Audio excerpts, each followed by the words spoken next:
हमारे सम्मानित मंच, हमारे बहुत ही आदरणीय, हमारे देश की आन बान और शान, हमारे पूर्व सैनिक भाई जो अलग अलग जगह से सैकड़ों की तादाद में आपके बीच में आए हैं, उनका बहुत बहुत स्वागत। और सामने बैठे जिस तरह से राहुल गांधी जी कहते हैं कि कांग्रेस की रीढ़ की हड्डी हमारे बब्बर शेर और बब्बर शेरनियां हमारे कार्यकर्ता हैं, आपका बहुत बहुत स्वागत इस जय हिंद सभा के अंदर। और हमारे प्रेस के मेंबरान, आपको एक सैनिक का सलाम। साथियों, 22 अप्रैल को पहलगाम के अंदर 26 बेगुनाह लोगों को चुन चुनकर 40 मिनट तक मारा जाता है और उसके बाद 1.5 घंटे तक ना कोई रसद, ना कोई सिक्योरिटी, ना कोई रीइंफोर्समेंट और ना ही कोई उनको हॉस्पिटल ले जाने का बंदोबस्त। बहुत ही दर्दनाक और शर्मनाक वाकया हमारे देश ने देखा और उसकी वजह से हमारे देश के अंदर जो रोष पैदा हुआ, कांग्रेस पार्टी ने इसके बाद फैसला किया। अगले दिन ही खड़गे जी ने बेंगलोर से प्रेस कॉन्फ्रेंस की और 24 तारीख को CWC की मीटिंग को बुलाया गया और एक फैसला किया गया, एक लाइन का रेजोल्यूशन दिया गया कि हम देश की सेनाओं के साथ हैं, देश की सरकार के साथ हैं और इन पहलगाम की घटना को अंजाम देने वाले आतंकियों को मुंहतोड़ जवाब देना चाहिए और उनके जो आका कहीं भी बैठे हुए हैं उनको मुंहतोड़ जवाब देने का काम करने की जरूरत है। उसके लिए जो देश की सरकार और देश की सेना करना चाहेगी, कांग्रेस पार्टी पूरी तरह से उसके साथ है। यह था पूरा एकजुट भारत देश, 146 करोड़ लोग, पूरी की पूरी कांग्रेस पार्टी, पूरा विपक्ष भारतीय सेना और सरकार के साथ था। और साथियों, उसके बाद 6 और 7 की रात को ऑपरेशन सिंदूर लॉन्च किया जाता है। हमारी सेनाओं ने बेहतरीन काम किया और क्या प्रिसीजन का अटैक किया। पाकिस्तान के अंदर घुसकर 9 आतंकी ठिकानों को पूरी तरह से नेस्त नाबूद कर दिया। यह है हमारे भारत की सेनाएं। पाकिस्तान के अंदर 150 से ज्यादा आतंकी ठिकाने हैं, स्टेजिंग एरिया हैं, ट्रेनिंग कैंप्स हैं, लॉन्चिंग पैड्स हैं। अगर भारत सरकार हमारी सेनाओं को 150 के 50 ठिकानों को बर्बाद करने के लिए आदेश देती तो हमारी सेनाएं वो भी पूरी तरह से मुकम्मल करती। लेकिन सरकार चूक गई। सेना तैयार थी, सेना ने बहुत बेहतरीन काम किया और जिस तरह से देश का माहौल बना, उस माहौल के अंदर पूरे देश के 146 करोड़ लोग ये देख रहे थे कि हमारी सेनाएं कब पाकिस्तान के अंदर जाएंगी और पाकिस्तान के टुकड़े करेंगी। साथियों, 10 तारीख को अचानक सीज फायर डिक्लेयर कर दिया जाता है। हमारी सेनाएं आगे बढ़ रही थी, हमारी सेनाओं को एडवांटेज था, पाकिस्तान के अंदर घुसकर उनके टुकड़े करने का मौका था। यह मौका भी था, समय भी था, दस्तूर भी था, लेकिन हमारी देश की सरकार कमजोर पड़ गई और यूएसए से 10,000 किलोमीटर दूर से जो हमारे को सीज फायर करने के लिए उन्होंने मजबूर किया हमारी सरकार को। यूएस प्रेसिडेंट ट्रंप के आगे हमारे 56 इंच सीना रखने वाले मोदी जी झुक गए, कमजोर पड़ गए, देश की सेनाओं के पांव को पीछे खींच लिया। यह हमें मंजूर कतई नहीं था। आपको था यह मंजूर? एक दिन पहले रात को टीवी चैनल, जिसको हम गोदी मीडिया कहते हैं, किसी चैनल ने तो भारतीय सेनाओं का कब्जा कराची पर, लाहौर पर और इस्लामाबाद कर दिया। लेकिन मोदी जी, आपने देश की सेनाओं का मनोबल कमजोर करने का काम किया और देश के 146 करोड़ लोगों का सपना तोड़ दिया। ये सपना जब 1971 के अंदर यही हालात थे तो हमारी आयरन लेडी, उस समय की प्रधानमंत्री इंदिरा गांधी जी और फील्ड मार्शल सैम मानेकशॉ जी की जोड़ी ने पाकिस्तान के 2 टुकड़े करने का काम किया। आज हिंदुस्तान की सेना 54 साल बाद वर्ल्ड की बेहतरीन सेना थी।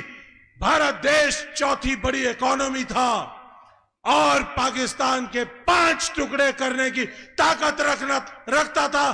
तो मोदी जी, आपने देश के साथ ये गद्दारी की और देश के सपने को तोड़ने का काम किया। ये हमें कतई मंजूर नहीं है। इसके साथ साथ अब क्योंकि ऑपरेशन सिंदूर खत्म हो गया है तो इसलिए आंकलन करने का समय है। इस दौरान हमने क्या खोया और क्या पाया। ऑपरेशन सिंदूर जब तक चला, कांग्रेस पार्टी पूरी तरह से अपनी देश के साथ और सेनाओं के साथ थी। लेकिन आज ऑपरेशन सिंदूर बंद कर दिया गया है, रोक दिया गया है, तो आज सवाल उठते हैं और सवाल करने की जिम्मेदारी एक जिम्मेदार विपक्ष होने के नाते हमारी बनती है। और वो सवाल हम उठाएंगे कि 22 अप्रैल को बैसरन घाटी के अंदर, पहलगाम के अंदर जो घटना घटी, उसके अंदर सिक्योरिटी और इंटेलिजेंस फेलियर हुआ। उस सिक्योरिटी और इंटेलिजेंस फेलियर के जिम्मेदार कौन? सिक्योरिटी की जिम्मेदारी लेफ्टिनेंट गवर्नर की है और सेंटर से मिनिस्ट्री ऑफ होम की है, क्योंकि J&K आज यूनियन टेरिटरी है। तो पूरी तरह से जो सिक्योरिटी का सिस्टम है, जो पुलिस, पैरामिलिट्री, सब कुछ उनके अंडर थी। लेकिन वो चूक गए। जहां 3-3 हजार लोग आदमी वहां पर रोज आ रहे थे, वहां पर ना तो एक पुलिस की पिकेट थी, ना कोई पोस्ट थी, ना कोई डिप्लॉयमेंट थी, ना कोई उनके पास SOP था, कुछ भी नहीं था। तो ये बहुत बड़ी एक चूक थी। और आपको ये बताना चाहता हूं, लोगों के बीच में जाओगे तो बात करनी पड़ेगी आपको कि 6, 7, 8 अप्रैल को अमित शाह जी ने कश्मीर की सिक्योरिटी का जायजा लिया था और कहा था पूरे देश को सब कुछ ठीक ठाक है। 17 अप्रैल को प्रधानमंत्री जी ने कश्मीर में जाना था, लेकिन सिक्योरिटी कारणों की वजह से उनकी यात्रा को रद्द कर दिया जाता है, दौरा रद्द कर दिया जाता है। और उसके 5 दिन बाद पहलगाम का आतंकी घटना हो जाती है। तो इसका मतलब सिक्योरिटी में कमी थी, इंटेलिजेंस की चूक थी। और वह अगर प्रधानमंत्री जी का दौरा रद्द कर सकते थे तो इसका मतलब इंटेलिजेंस इनपुट्स उनके पास थी और उन्होंने ग्राउंड के जो सोल्जर्स थे, यूनिट्स थी, डिप्लॉयमेंट थी, उन तक पास नहीं किया। तो इसका जिम्मेदार कौन? Ministry of home, Amit Shah ji, आप इसके डायरेक्ट जिम्मेदार है। लेफ्टिनेंट गवर्नर J&K का पूरी तरह से इसका जिम्मेदार है। DG पुलिस J&K का जिम्मेदार है। DG CRPF, BSF जिनकी जिम्मेदारी थी वो पूरी तरह से इसके लिए जिम्मेदार है। यह इलाका फौज के अंडर नहीं आता है, इसलिए बताना पड़ेगा आप लोगों को सबको कि यह फौज का कंट्रोल नहीं था। पिछले 4-5 साल से फौज से यह सिक्योरिटी का कंट्रोल ले लिया गया है और अब पैरामिलिट्री जो कि डायरेक्टली अमित शाह जी के अंडर है उसको दे दिया गया है और अमित शाह जी इसके डायरेक्ट जिम्मेदार बनते हैं। हम आज आपके बीच में से उनका इस्तीफा मांगते हैं कि अमित शाह जी आपको तुरंत प्रभाव से जिम्मेदारी लेते हुए खुद भी इस्तीफा देना पड़ेगा। आपके DG BSF को, CRPF को, इंटेलिजेंस के चीफ्स को, रॉ को, IB को, NTRO को, जो महकमे इसके अंदर इन्वॉल्व थे, सबका इस्तीफा हम उनका मांगते हैं। फौज में कोई भी चीज हो जाती है तो कोर्ट मार्शल होता है। तो किसका कोर्ट मार्शल हुआ? अमित शाह जी, आपका कोर्ट मार्शल होना चाहिए। मोदी जी, कहना चाहता हूं कि आप अपने मिनिस्ट्री ऑफ होम के जो कर्ता धर्ता है अमित शाह जी, उनका कोर्ट मार्शल करिए। 56 इंच का सीना है तो कोर्ट मार्शल करिए, और सभी सुरक्षा की चूक वालों का कोर्ट मार्शल करिए, तब हम मानेंगे कि आपका सीना वाकई में 56 इंच का। इसके बाद यह घटना अंजाम हो जाती है, और घटना अंजाम होने के बाद 4 जो आतंकी जिन्होंने किया था यह घटना, वो कहां है आज तक किसी को पता नहीं। इसी तरह से पठानकोट हमला हुआ था एयरबेस के ऊपर, पुलवामा का हमला हुआ था 2019 के अंदर, और आज पहलगाम हुआ। किसी की कोई जिम्मेदारी नहीं, किसका क्या हुआ कोई खबर नहीं। आज हम इतिहास के पन्नों में इसको नीचे नहीं जाने देंगे, दफन नहीं होने जाएंगे। कांग्रेस पार्टी पूरे देश में जय हिंद सभाओं के जरिए सवाल उठाएगी कि कहां है पठानकोट के कर्ता धर्ता, कहां है पुलवामा के कर्ता धर्ता, और कहां है ये पहलगाम के कर्ता धर्ता। पूछेंगे, सवाल पूछा जाएगा।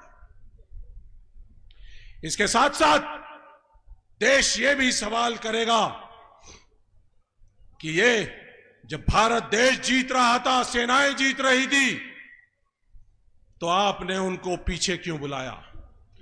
किसी भी सेना की लड़ाई के 2 उद्देश्य होते हैं, एक तो मिलिट्री ऑब्जेक्टिव और एक होता है पॉलिटिकल ऑब्जेक्टिव। मिलिट्री ऑब्जेक्टिव के अंदर सेना 100% पास, 9 आतंकी ठिकाने उन्होंने ध्वस्त किए, 11 एयरफील्ड उनकी ध्वस्त की, पाकिस्तान के जो ड्रोन आ रहे थे उनको पूरी तरह से निस्तनाबूद कर दिया। तो सेना पूरा 100% पास। लेकिन पॉलिटिकल राजनीतिक ऑब्जेक्टिव के अंदर मोदी जी, आप और आपकी सरकार पूरी तरह से फेल है, जिसके लिए आपको बताना पड़े, सब जगह पे अपने डेलीगेशन भेजकर बताना पड़े कि भाई ये क्या कुछ हुआ था। इंदिरा गांधी जी को कुछ नहीं बताना पड़ा था, वो सिर्फ इस लड़ाई शुरू होने से पहले रिचर्ड निक्सन के पास गई थी कि आप पाकिस्तान को रोक लीजिए।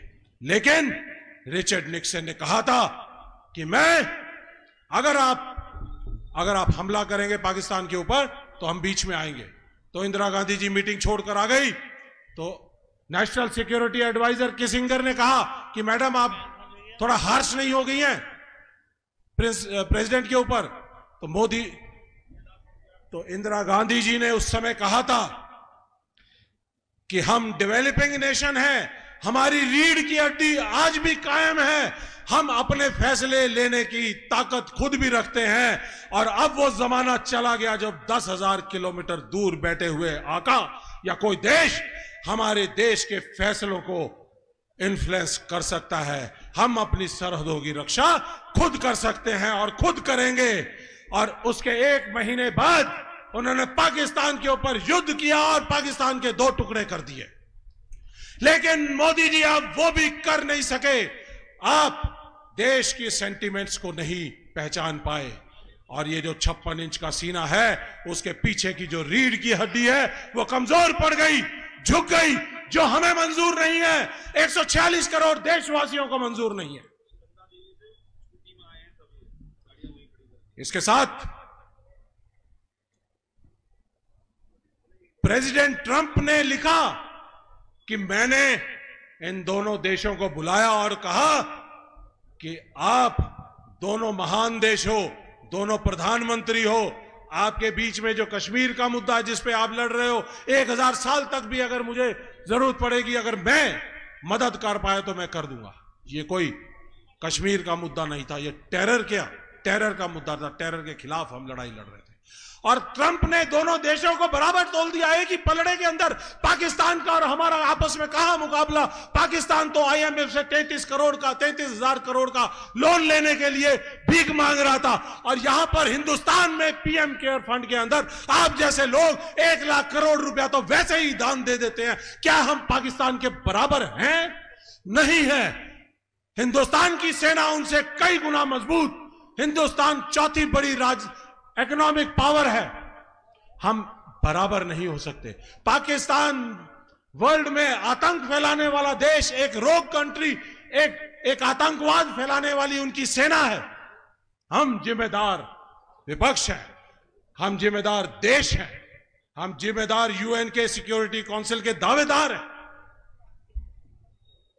हमें मंजूर नहीं, मोदी जी आपको मंजूर होगा, झुकना मंजूर होगा, लेकिन हम कांग्रेस पार्टी के वर्कर और कांग्रेस पार्टी की विचारधारा और भारतीय सेना की विचारधारा सर्वधर्म समभाव और कभी नहीं झुकेंगे, इस विचारधारा के हैं। स्वाधीनता संग्राम से लेकर लड़ाई लड़ी और आज तक खड़े हैं और बैकबोन मजबूत है, रीढ़ की हड्डी मजबूत है। तब भी हमने कर दिखाया था आजादी की लड़ाई में और आज भी कर दिखाया है। और अगर आप नहीं कर सकते तो दिल्ली की गद्दी छोड़ो, कांग्रेस पार्टी आने को तैयार है। हम लड़ेंगे, हम जीतेंगे, हम पाकिस्तान के कई कई टुकड़े करेंगे। आपका इतिहास है माफी मांगने का। आजादी की लड़ाई में माफी मांगा, माफीनामा दिया करते थे आपके लोग, कांग्रेस पार्टी के लोग जेल भरा करते थे, अपनी गर्दनें कटाया करते थे, आंदोलन किया करते थे, डांडी मार्च किया करते थे। ये नेहरू गांधी जी की जो दी हुई, पटेल जी की, सुभाष चंद्र बोस की, मौलाना आजाद की, ये दी हुई विचारधारा के साथ चलने वाली पार्टी है। हम ना डरते हैं, ना डरेंगे और ना ही हम, देखिए, हम कहना चाहते हैं एक और बात कि हम अमन चाहते हैं, मगर जुल्म के खिलाफ अगर जंग जरूरी है तो जंग ही सही। तो कांग्रेस पार्टी किसी भी चीज के लिए तैयार है। मोदी जी रास्ता छोड़िए, हम आने को तैयार है। इसके बाद सवाल हैं बहुत सारे, आप लोगों के जहन में होंगे, लेकिन इस बार कांग्रेस पार्टी ने फैसला किया है कि जय हिंद सभाओं के जरिए हम देश की सेनाओं के शौर्य, वीरता, पराक्रम को नमन करेंगे, पूरे देश भर में जाएंगे और उनको सलाम करेंगे, उनके काम को सलाम करेंगे, देश की सेनाओं को सराहेंगे। लेकिन साथ साथ यह भी बताएंगे देश को कि सेनाएं मजबूत थी, हैं और रहेंगी। लेकिन यह भी साथ साथ बताएंगे कि कहां चूक हुई, कहां कमी रही। इनके मंत्री कहते हैं कि देश की सेनाएं मोदी जी के चरणों में नतमस्तक है। डिप्टी सीएम मध्य प्रदेश का बोलता है, शर्म आती है। ये भारतीय सेना है, ये सिर्फ दो जगह अपने शीश झुकाती है। एक शीश झुकाती है देश के संविधान के तरफ और दूसरा भगवान के चरणों में शीश झुकाती है। ये दुश्मन के शीश झुकाने वाली सेना किसी भी राजनीतिक पार्टी की बपौती नहीं है, ये बीजेपी की नहीं, ये आपकी, हमारी 146 करोड़ लोगों की सेना है। हमें उस पर गर्व है, नाज है। इसके साथ जिस तरह से सीज फायर के बाद कुछ बातें, घटनाएं बीच में आई। पहली बात कि जो हमारे विदेश मंत्री थे, विदेश मंत्री बोलते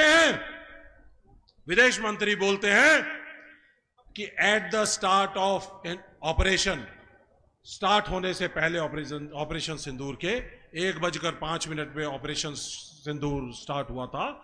हमने पाकिस्तान को आप बता दिया था, आगाह कर दिया था कि हम आ रहे हैं, हम उनके आतंकी ठिकानों को ध्वस्त करें। अरे ऐसा कहां होता है? सेना अपना काम, अपने कार्रवाई, अपने ऑपरेशन को सीक्रेट रखती है। सरप्राइज, सीक्रेसी, शॉक एक्शन, यही किसी भी ऑपरेशन की सक्सेस होती है। आपने तो जो हमारी सेनाएं सामने लड़ रही थी, पाकिस्तान की आंखों में आंखें डालकर जो गोलाबारी कर रहे थे, आपने तो उन सेनाओं का मान सम्मान भी नहीं रखा और आपने उनको, सेना जो लड़ रही थी उसके पीठ पर छुरा घोंपने का काम किया है। ये एक्सटर्नल अफेयर मिनिस्टर जी, आपसे हम सवाल करते हैं कि क्यों ऐसा आपने उनको मुखबरी की, और इस मुखबरी के कारण हम सवाल पूछते हैं कि उस मुखबरी के कारण 6 और 7 की रात को जो हमारे अटैक्स हुए थे, उसके अंदर हमें क्या नुकसान हुआ इस मुखबरी के कारण। पाकिस्तान के रेडार, एयर डिफेंस सिस्टम, तमाम तरह की चीजें उन्होंने ओपन कर दी थी क्योंकि उनको पता चल गया था कि हम आ रहे हैं। ऐसा ना देखा और ना सुना। हम इसको सवाल को उठाएंगे और उसको पूछ रहे हैं और पूछेंगे। साथियों, हमारे chief of defence staff Anil Chauhan ji ने सिंगापुर में एक चैनल को बताया, बात करते हुए कहा कि हमें कुछ नुकसान हुआ, शुरुआती नुकसान हुआ, और उसके बाद हमने 2 दिन बाद अपनी जो रणनीति थी उसको बदला और हम 10 तारीख को बहुत एडवांटेजेस की पोजीशन के ऊपर थे। तो एक्सटर्नल अफेयर मिनिस्टर ने 6 और 7 की रात को उनको मुखबरी करी, और 6 और 7 की रात को सीडीएस कहते हैं कि हमें नुकसान हुआ। तो इसका मतलब इस देशद्रोह की जिम्मेदारी किसकी है? ये मोदी सरकार की है, जो कहते थे कि टेरर और टॉक्स नहीं हो सकते। हमारी सेनाएं लड़ रही थी, पाकिस्तान ने टेरर पहलगाम में फैलाया था, और हमारे एक्सटर्नल अफेयर मिनिस्टर हमारे ऑपरेशन से इमीडिएटली पहले पाकिस्तान के लोगों से बात कर रहे थे। ये कहां का इंसाफ? नहीं चाहिए हमें ऐसा इंसाफ। सवाल पूछेंगे, बहुत सारे सवाल हैं। ये राजनीति कर रहे हैं। नाम रखा था ऑपरेशन सिंदूर।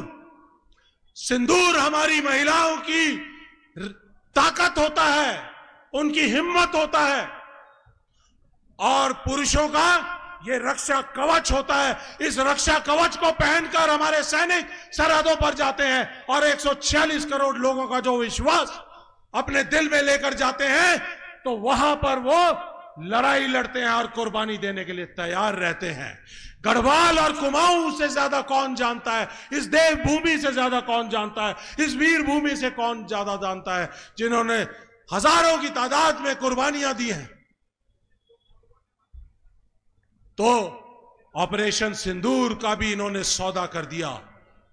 ट्रंप कहते हैं हम सौदा करते हैं, पाकिस्तान के साथ, हिंदुस्तान के साथ सौदा करते हैं। सिंदूर का सौदा हमें मंजूर नहीं मोदी जी। अब प्रोग्राम चालू करते हैं, कहते हैं कि सिंदूर लेकर जाएंगे। हमने उसकी ऑपोजिशन करी है और हम ये बताना चाहते हैं जय हिंद सभाओं के जरिए कि ये गलत काम मत करिए, राजनीति मत करिए। सेना राजनीति करने की जगह नहीं है। सेनाओं को काम करने दीजिए। आप उनके ऊपर राजनीति ना करिए, उनके कंधों पर रखकर बंदूक ना चलाइए। और जिस तरह से आपकी सेनाओं ने अच्छा काम किया है, आने वाले समय के अंदर उनको इस्तेमाल करना हो, अगर आप नहीं कर सकते तो हम करने को तैयार बैठे हैं। साथियों, बहुत सारे और सवाल हैं। मेरे ख्याल से काफी समय हो रहा है और आप लोगों को भी जाना है और कई और वक्ता भी है। तो मैं ये आपके जरिए ये कहना चाहूंगा बड़े क्विकली कि कश्मीर ये मुद्दा नहीं था, कश्मीर को बीच में ले आए ट्रंप। ये बायलैटरल मुद्दा था। इसका बायलैटरल मुद्दे को आपने कैसे इसका इंटरनेशनलाइजेशन कर दिया, ये हमें मंजूर नहीं मोदी जी। आपने 25 जो एनडीए की स्टेट्स थी उनके मुख्यमंत्रियों को बुलाकर उनसे बात की, लेकिन आपने हमारे जो इंडिया गठबंधन की जो मुख्यमंत्री थे उनको बुलाकर उनसे बात करने का काम नहीं किया, क्योंकि वो आपसे सवाल करते और आपके पास आप अपने सामने सिर्फ वो 25 जी हजूर अपने सामने बिठाकर उनसे बात करना चाहते थे, मन की बात करना चाहते थे। लेकिन आपने 3 कांग्रेस के और बाकी इंडिया गठबंधन के मुख्यमंत्रियों को नहीं बुलाया। ये सवाल पूछेंगे। आपने जो पीआर एजेंसियां अपनी छोड़ रखी हैं जिस तरह से, और जिस तरह से राजनीतिकरण कर रहे हैं, सेना का राजनीतिकरण ना हमने कभी किया, ना कभी हमने 1971 के बाद कभी वोट मांगी। आपने पुलवामा के बाद जरूर वोट मांगी थी, और इस बार भी 22 अप्रैल के बाद 23 अप्रैल को राहुल गांधी जी और आप दोनों विदेश दौरा रद्द करके गए। और कहां आप राहुल गांधी जी से अपनी कंपैरिजन करेंगे? राहुल गांधी जी ने आते ही सीडब्ल्यूसी की मीटिंग, खड़गे जी ने सीडब्ल्यूसी की मीटिंग बुलाई, रेजोल्यूशन किया, और आप अगले दिन बिहार में जाकर वोट मांग रहे थे। राहुल गांधी जी कश्मीर गए, जितने घायल लोग थे उनसे मिलने के लिए कश्मीर गए। उसके बाद लेफ्टिनेंट विनय नारवाल उनके परिवार के पास गए, मैं भी उनके साथ गया वहां पर। शुभम तिवारी के घर वहां पे गए यूपी के अंदर, और जो विक्टिम्स थे उनके घरों में जाने का काम कर रहे हैं। पुंछ राजौरी में गए, जो लोग वहां पे घायल हुए। तो ये सब जगह गए, लेकिन आप आप कहीं नहीं गए, आप सिर्फ राजनीति कर रहे थे, और राजनीति हम होने नहीं देंगे। ये हमारा फैसला है।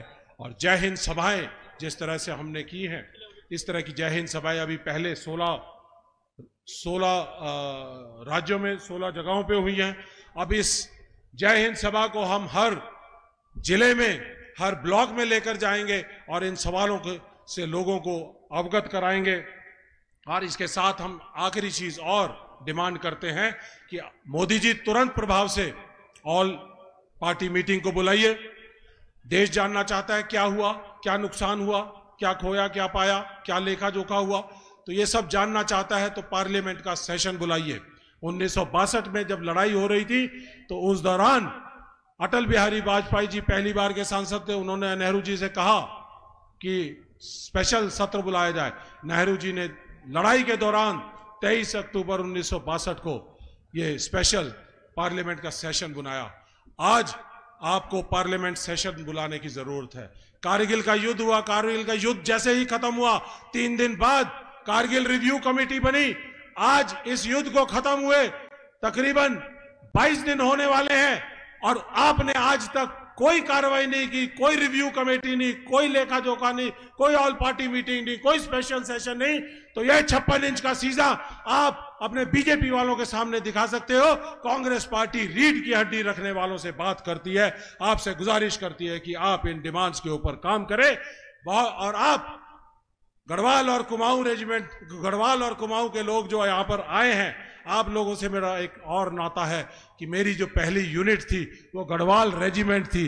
तो मैं जय बद्री विशाल का नारा लगाना चाहूंगा। जय बद्री विशाल, जय बद्री विशाल। और इस जय हिंद सभा का एक स्लोगन हमने दिया है। आपसे सिर्फ आखिरी ये स्लोगन जरूर बोल दीजिए। मैं बोलूंगा सेना के सम्मान में, आप बोलेंगे, आप बोलेंगे, हम बोलेंगे सेना के सम्मान में, आप बोलेंगे कांग्रेस सदा मैदान में, कांग्रेस सदा मैदान। सेना के सम्मान में कांग्रेस सदा मैदान में, सेना के सम्मान में कांग्रेस सदा मैदान में, सेना के सम्मान में कांग्रेस सदा मैदान में। जय हिंद, जय हिंद, जय हिंद, जय हिंद, जय हिंद, जय हिंद। बहुत बहुत धन्यवाद। जय उत्तराखंड।